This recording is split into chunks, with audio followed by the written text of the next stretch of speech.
Fire, fire, fire, Holy Ghost fire. Muka kose, na just to muka tose.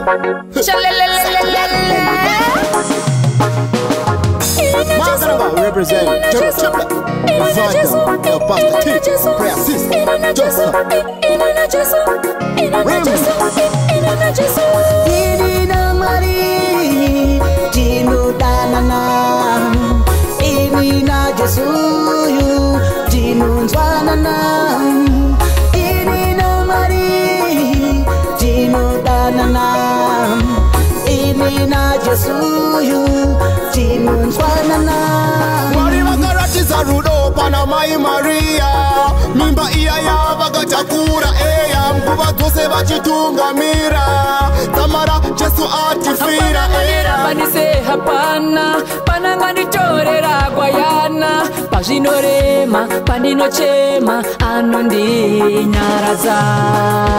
Irina Marie, Jinu Danana, Irina Jesuyu, Jinu Zwanana, Irina Marie, Jinu Danana, Irina Jesuyu, Jinu Zwanana.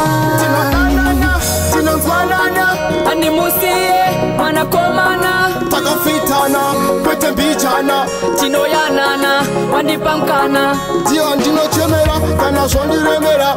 anondi gonera, anondi mbundira. My father, my father, my jaja, my jaja. Irina Marie, Jinu Danana, Irina Jesuyu, Jinu Zwanana, Irina Marie, Jinu Danana, Irina Jesuyu, Jinu Zwanana.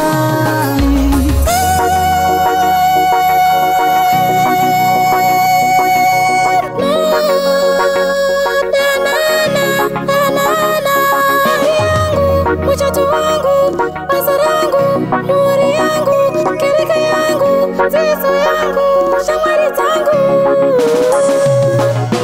Irina Marie, Jinu Danana, Irina Jesuyu, Jinu Zwanana, Irina Marie, Jinu Danana, Irina Jesuyu, Jinu Zwanana.